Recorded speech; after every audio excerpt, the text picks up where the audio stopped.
So I'm here with Gigi, and we're just going to have a quick conversation about what are the highs and the lows of the week. So the first question is, how do you think the horses have gone this week, and who have you been working with? Well, at the start of the week, I was working with Flicker, but I was advised by my trainer to stop until she could come next, to just get her thinking a little bit more along the lines of what we want to be doing. Yeah. So what was the problems? What was Flicker doing? Well, she was just being a bit of a little, you know what? Yep. She was just being a bit, I don't know, she was being a bit piggy. She always wanted to do what she wanted instead of I wanted. She was being a bit, So what are the characteristics of Flicker? If you had to kind of describe it at the moment as a filly, like as a 1.5-year-old, how is she presenting to you? Stubborn. Stubborn, right?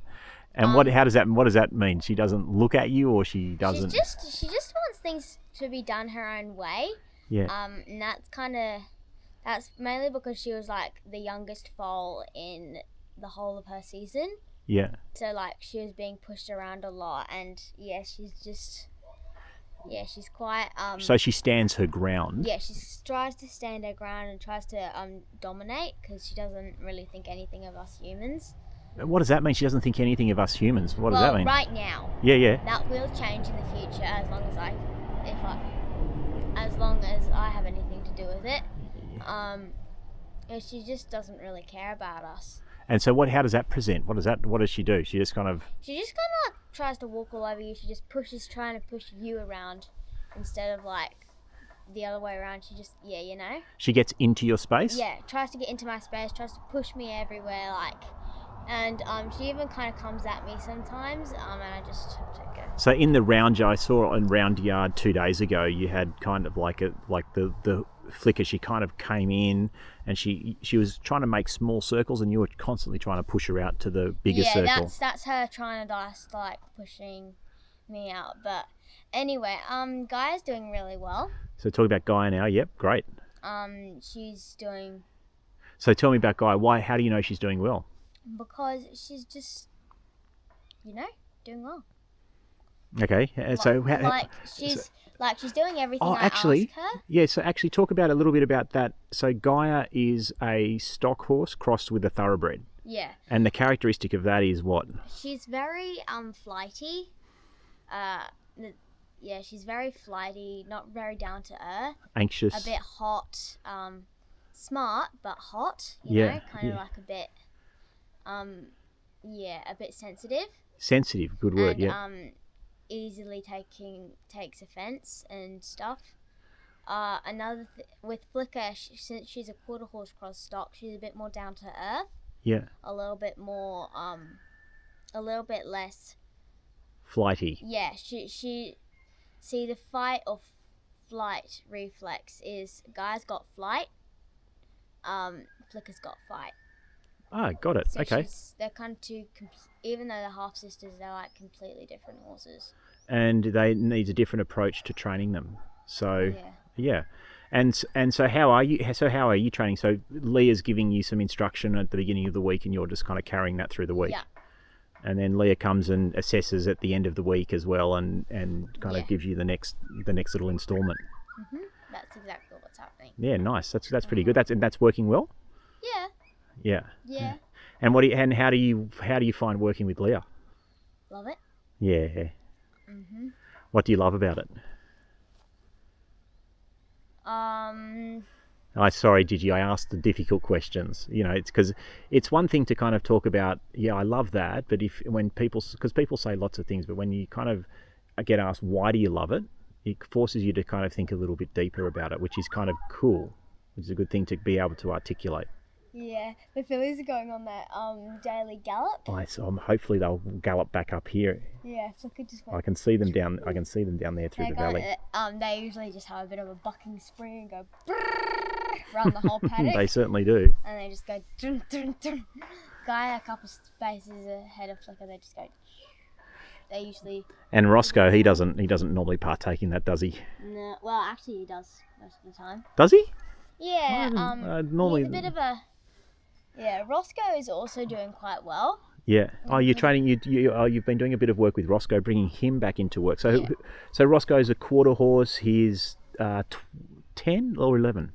10. No, turning 11 this year. Turning 11 this year, and he's kind of just been in and out of work. But now we're going to get him back into work. Yeah.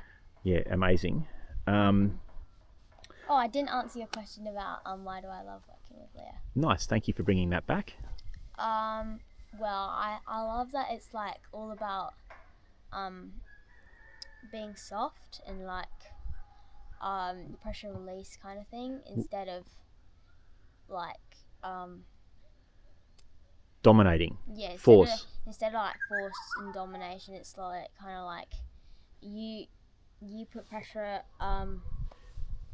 You ask the horse. If the horse puts pressure on you, you push back. But if it's actually doing what you want, you leave it alone. Yeah. And you like ask the horse nicely. The horse does it, then hooray, give it a pat. If it doesn't, then you have to go to the next level up instead of straight away. Say some riders, they just like, if a horse doesn't go the minute they kick them, then they'll whip them and stuff. But one of Leah's mottos is like, squeeze, cluck, tap. Yeah. And it's only a tap with the whip if you have one, or a stick or whatever, instead of a whoosh. And that's only like last resort. Yeah. And stuff. Yeah, nice. Okay. I want to talk about one of your favourite topics, and I know this because you constantly talk about it. So you're looking at genetics for horses at the moment, because for your stud farm, you're looking for what a potential sire for your 2 fillies. And so this is a long time. Sire as in like stallion for their first foals. Stallion for their first foals. And so how long? So the fillies are a year and a half old. How long before they start breeding?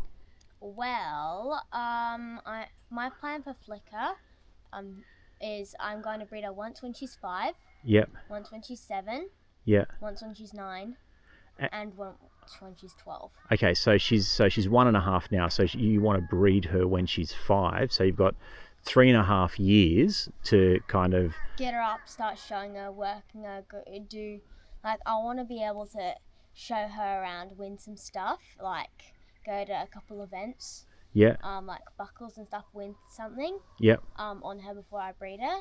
Yes. And then and the same with Flicker. The same with Gaia, sorry. Yeah, so well, Gaia is a bit irritating because she's not really the type of horse I'm looking for. Yeah. She's more of the horse that we ride around for cross country and jumping. Right, And because she's thoroughbred, yeah, and thoroughbred stock horse, so she's going to be a good little jumper. Yeah, I mean, Flicker likes jumping too, but Gaia's going to be an all-round better horse for it. Yeah. And Flicker's going to be a much better horse for cow work and reining and stuff. So okay, great. So that's what you got a horse for every occasion. Yeah. That's amazing. Very lucky girl. And so Gaia is also Mum's horse. So Mum wants to ride her around and is doing training. We will also do foals with Gaia, but they might not all be quarter horse crosses. They Yeah. probably be like more.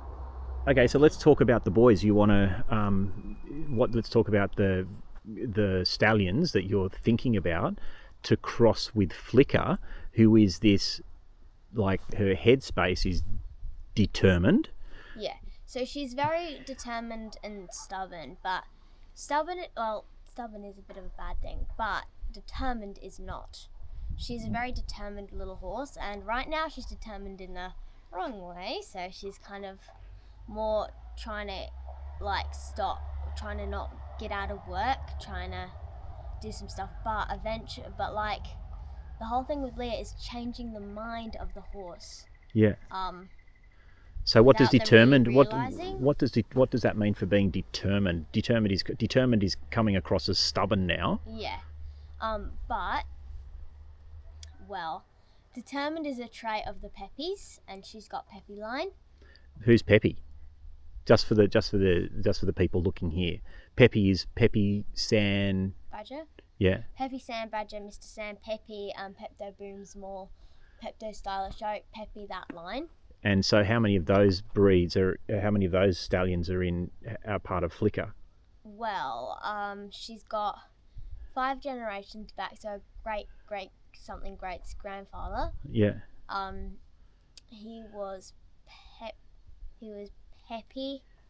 He was Mr. Sandpeppy, who was the sire of Peppy Sandbadger, who was the sire of Pepto Boomsville, who was the sire of Pepto Stylish Oak. So Right, and they're all amazing. Each of them in turn were amazing stallions. But she's got Mr. Sandpeppy. Yeah. Yep. And Hold on. they were like. Sorry. Yeah. But she has another side of Mr. Sandpeppy. Yeah. She's got his son,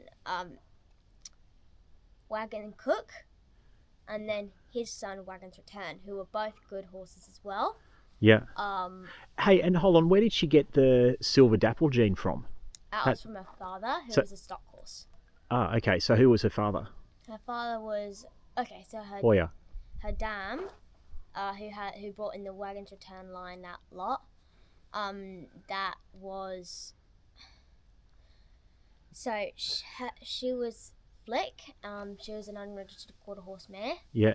And then Flicker's sire, Hoya Horfrost, was a registered Australian stock horse. Yeah. Quarter horse or stock horse? Stock horse. Yeah. I just said yeah, that. stock horse. Sorry. And he was like, he had like all the Abbey, Destiny stuff. Yeah. He had that kind of.